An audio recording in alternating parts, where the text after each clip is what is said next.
What's up, people of Earth and maybe Mars? I don't know. We have Elon Musk. There's no telling who's going to watch this in the future. Now, I don't know if it was a whole GameStop for Suits ordeal that brought it to my attention in the YouTube algorithm or not, but I stumbled across this YouTuber called Pennington, who's linked in the description.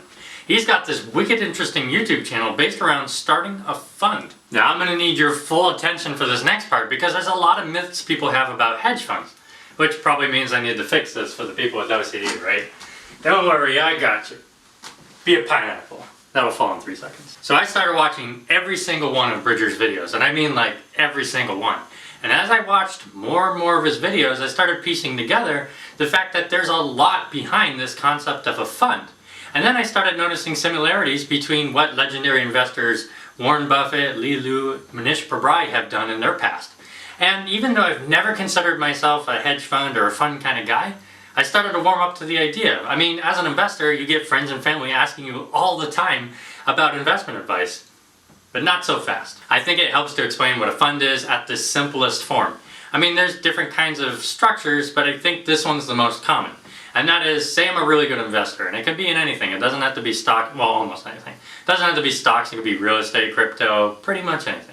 So what I'll do is I'll create a limited partnership where I'll go get friends, family, and maybe some other investors that are interested in what I'm doing, and they'll put money into the limited partnership. Then I'll create a separate entity called the general partner, which is typically an LLC that'll manage the funds of the limited partnership. And there's certain legal guidelines and certain ways to structure it, but at the simplest form, that's exactly how it is. And I won't get too much into the weeds. Bridger's already done an excellent job, and I have his videos linked in the description. To give you a sense of how lucrative this vehicle could be, this limited partnership, general partnership fund structure, I'm going to tell you what I'm planning on doing going into the future and setting one of these up. So I honestly believe 90+% of people are way better off if they just took the amount of money they had to invest and immediately plowed it in the S&P 500 index. However, I believe there's also people who think that they're outperforming but are doing their math wrong. I don't believe I'm one of those people. I think I can outperform. And I also believe I can outperform so well that if my investors take a fee for my service and they consider all taxes, we can still outperform the S&P 500 index. So what I want to do is set up a fund, have all my friends, family, investors put money into the limited partnership, and I'll deliver these results. If I can deliver these results, I think there's a reputation that'll come, and I'll have more people investing, I'll receive more money from the fees and stuff, which I'll keep very low. But I think it'll act as a self-reciprocating engine. As you put more good out, more good comes back to you. Buffett says that if you are a manager who has delivered and maybe in the future is likely to deliver significantly above market returns, then you could be a leper on a rowboat in the middle of the Atlantic, and they will swim through shark-infested waters to give you money to manage. And then obviously if I can't outperform and I don't do what I promised, then interest in my fund should fall. Where I think hedge funds get a bad rap is maybe you have a character that's a little shadier that knows how to calculate and communicate performances, that inflates their returns more so than they actually are. Or maybe they don't actually know how to calculate and communicate returns, so that way investors and the people managing the funds think they're way better than they actually are. I mean, there's tons of ways that hedge funds can go wrong, and I'm sure we've all heard them in the media, but I think for the most part, if you're doing it right, there's a lot of ways for every party to benefit, and I think it's a really good opportunity. So in a nutshell, that is a fund, that's how I'm using it in case you want to do the same thing. Now I'm sure for many of the investors watching this sounds like a sweet deal if this is something you wanted to do. Especially if you've ever been asked about advice and you realized how hard and even impossible it is, because people can't copy your level of conviction, your competence, or even your confidence. And also there's the legal guidelines, which makes it start to sound like this huge undertaking, and it is, and I don't want to downplay that. But if you're able to do this is something really appropriate. So how do you go about doing that? Well, that's when Bridger's course, Investment Fund Secrets, comes into play. With a ClickFunnels sales pitch that is so bad, CoffeeZilla would be waking up in the middle of the night in a sweat.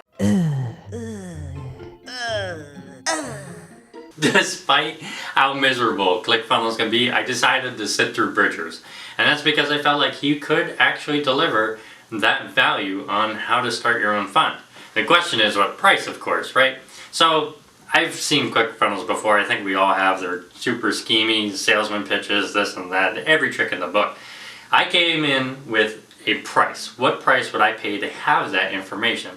And after everything was said and done, he said the course was going to be just shy of $2,000 for a limited time only, of course, right? So I took that as a moment to really evaluate if I wanted to put $2,000 to have that information. Yes, I thought that was valuable enough for me to pay that. And then I said, is there another way for me to get that information? Well, I started downloading books, I read them, and I still wasn't getting it. And then I went on to YouTube and I started calling around to different places.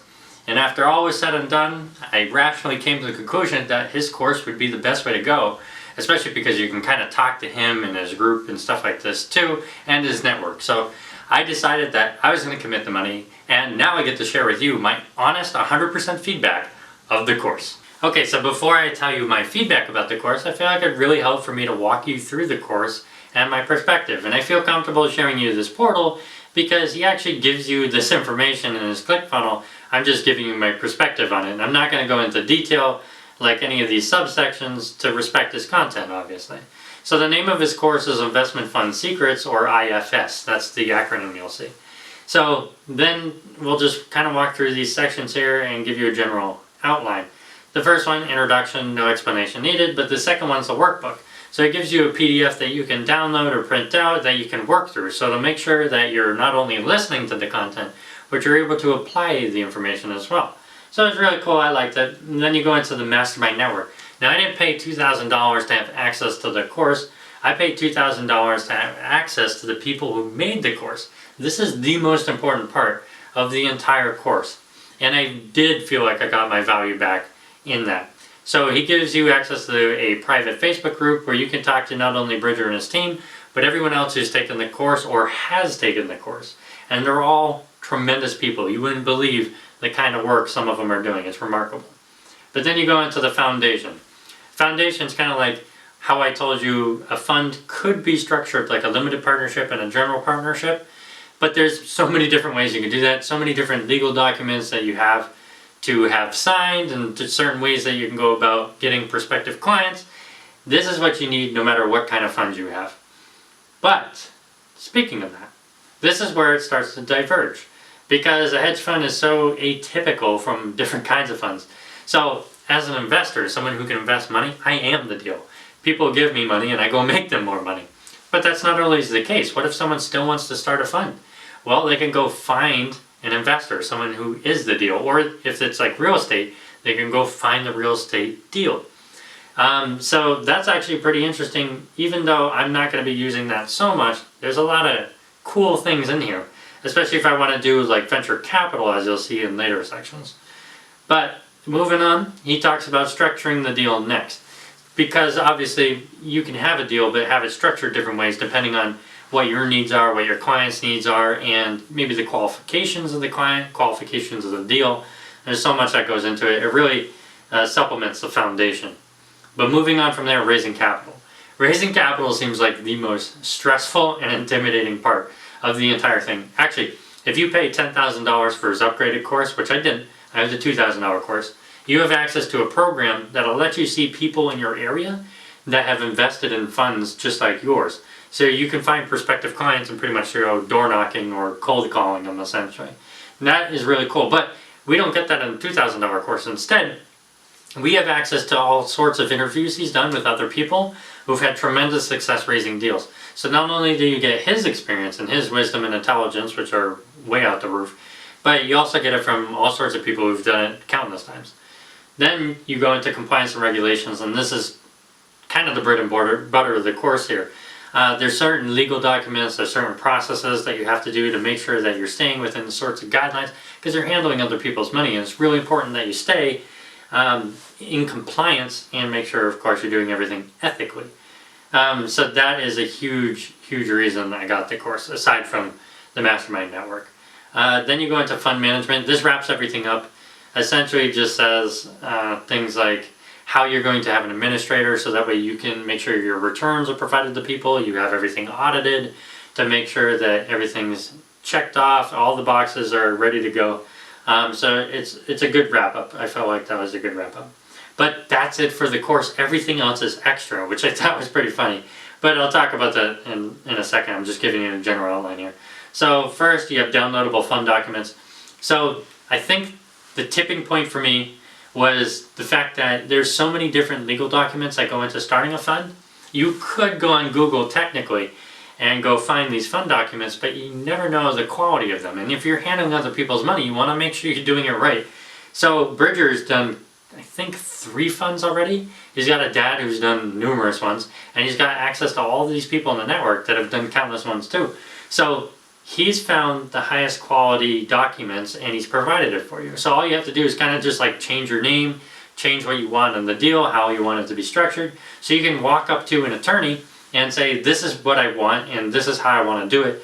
And his case is that they'll charge you less because like, lawyers charge by the hour technically, and you'll know what you're doing, so they don't have to spend their time explaining to you what you want to create. So there is a lot of value in those fund documents. Moving on, you have Excel templates and other resources. So these are things like if you want to know the math behind distributing resources out of a fund. So if you want to pay people a dividend, I guess. Another thing that they give you is like a discounted cash flow model. So that way you can analyze deals. And there's a few other Excel templates in there. The partnerships and discounts actually were pretty handy because I want to take my Series 65 because that's going to be the fairest way to set up a fee structure in my fund. And he actually has a discount for Kaplan, which gives you the Series 65. So the next section here is online marketing. That pertains to how you advertise online and the ClickFunnels that got me into the course. So obviously there's some truth to the work that he does here. From there, you have venture capital is something that I've been starting with Start Engine, and I can see myself doing a little bit in the future just to see if it works out. And if it does work out, I know how to start a fund for it using this venture capitals. He's actually got a guy in here I absolutely love talking about his venture and venture capitalism, and he's done remarkable work, and he's done a lot of charity things too. So that was one of the more like interesting things to me. Then you go down to private equity and small business acquisitions. Another interesting part, again, it's all extra. Forex futures, not my forte, did not like that one. Real estate, I'm not a real estate guy, but he is, so he's got a lot to say about real estate. It's really fascinating. As you can see from this bottom section right here, he actually has done a course with other people in the past, so he gives you access to that course and how to flip houses. I haven't seen this course per se yet, so I can't tell you the quality of that course, and I'm not a real estate guy, so that puts me at a disadvantage there again. Or maybe an advantage, because you can see what it's like for someone who doesn't know real estate to get into the course. But I don't have too much to say on that. Real estate stuff is good though, especially because his dad does a lot in real estate. He's got a fund that does like $1 billion, or has $1 billion assets under management. So he does know a lot of real estate stuff. And he does know how to calculate and communicate his returns, which is really, really important. Then you go into hedge funds. So I waited all this time to get down to the hedge fund part. There's a lot of contradictory things from what he was saying and what some professional, I think, attorney came on and talked about with the hedge funds. So it kind of confused me, but there's a lot of content. This is what I wanted the course for. And I'll tell you in a second, once I'm done this outline, whether I feel like I got the value. Then impact and legacy. The fact that he put this into the course meant the world to me, because he means that he doesn't just want to make the money, he wants to serve a higher purpose. And I really appreciate that methodology, because I don't know if I talked about this on the YouTube channel or not, but when I die, I want all my money to go to a charity, and I feel like that's a big proponent of what's pushing me to keep going so far. So the fact that he feels the same way really makes me feel like his focus is in line with mine. And then Best Friday interviews. So every Wednesday and Friday at the Facebook group, you get access to a live stream. It's pretty much one-on-one with him. There's never more than like 10, 12 people on there, and they're all wonderful people. You can talk to them any questions you want. Unfortunately, they do such a good job on this course and through their YouTube videos that I didn't really have any questions. I try to join these live streams every time I can, but I don't always get to, and it doesn't always hurt me because I kind of know the path I'm going on and know what I have to do. But that's essentially it for the course. So now let's give you my feedback. Am I happy with my purchase? Yes. Would I buy it again if I were back in time? Yes, absolutely. Would I recommend you buy it? Not necessarily. And that's because ever since I read this book over here, Invent and Wander, behind the Bill Gates one, I've been obsessed with thinking about how to deliver the best audience experience. And one way I've been thinking about how to do that with YouTube is instead of providing courses like you see a lot of people do, instead I want to provide a playlist on my YouTube channel. That way you don't have to pay for that same information. Instead, we'll get advertisers to pay while you watch that video. So if you're willing to wait, I will provide it for free. Obviously it won't be copy and paste his exact content. It's going to be my experience and my perspectives, but it's going to have a lot of what I learned here and a lot of what I learned from other places. So if I can deliver that same value that he delivers, but for free to you, and you want to wait for it, then by all means go ahead and wait. Otherwise, I think the $2,000 I spent and the $2,000 you could spend if this is something you want to do will be given back to you in value. And of course there's like the 30-day guarantee where you can, actually no, you don't get a guarantee for this one. That's very important to know. Lastly, to give you a well-rounded review of this course, I decided to come up with 3 good things and 3 bad things, and we'll start with the dislikes. So my first dislike is that in the foundation section, I wish they had more of the basic principles, and maybe this is just my inexperience, but like how to start a limited partnership, how to start a general partnership, how to get your EIN, things that I've just never done before. And again, that could just be my stupidity, I guess, but I feel like if they had it, they could at least apply it to a general and more broad audience. So it could just be me, but maybe it could help. The second thing I didn't like is one of the reasons why I paid for the course and got sucked into it is because I felt like the course, given the legal documents, would help me when I go to a lawyer's office and be like, this is what I want. Will it save me time and money because I have everything done for you? And he spends the entire course telling you that, but then when you get to the hedge fund section and he talks to a lawyer in an interview, he actually says that sometimes it doesn't help. And he says it takes him more time or the same amount of time if he just started it from the beginning, because he's got to go through the entire document to make sure everything's there. So it was really unclear to me, and I'm still confused, and something that I'll have to hit in the future when I actually go to an office and try to get my documents signed and stuff like this. So we'll see about that in the future, and I'll have to update you. And the third thing I didn't like about this was if you watch all his YouTube videos, which I did, about a quarter of the course itself, so not the extras, but the course itself, the YouTube video is for free. Do I still think I got the value out of it? Yeah, because you get the 3/4 that aren't on YouTube, and you also get access to the membership group, which again, as I said, is the most important part. So now let's go on to the likes. Okay, now for my top 3 likes, and the first one is not going to surprise anybody. Having access to that Facebook group and all the people is tremendous. There's no beating that. So I think that goes without saying. I'm just going to skip that one, move on to the second thing that I really like about the course, and that is I would feel so comfortable walking to a lawyer's office right now and dropping the documents on them and being like, this is what I want, this is the documents I have, I know the process. That comfortability alone is so helpful. Not only that, but I've seen legendary investors like Warren Buffett file these same documents, so it helps piece everything together. It's like everything came together. It is so cool to see how Warren Buffett and Lee Lu and Manish Prabhai have made these documents to create their own funds, and for me to see it in real life, it just helps to see the whole picture. Alright, so the third reason I really like this course is because of how easy it was to understand. I mean, intelligence is one thing, but it takes a whole other level to take these complicated topics and really simplify them down. And as someone who's been trying to focus on calculating and communicating performances, something like this is something I can really appreciate. So to wrap up everything nicely, I'm super happy with my purchase of this course, and I would definitely do it again and highly recommend it to people who want to start a fund and don't want to wait for the time where I make it for free in my playlist when I get the experience and start a fund. So here is me officially saying I want to start a hedge fund or an incubator hedge fund, which is just like a watered down hedge fund, depending on what I can do essentially and how much money I can raise. So I'm taking my Series 65 now. Hopefully I'll pass and I'll be able to start this fund as soon as I get notice that I've passed my Series 65. But that's about it. I'll leave all the links in the description or in the comment section. And obviously if you have any questions, I can't tell you everything about the course, but I'll tell you as much as I can anyway if you leave a question or if you have any questions. But that's all I have for you in this video. If you found value out of this content, make sure you like that smash button by stock in our subscriber count and Liberty Bell that notification icon. Thanks for watching, and until next time.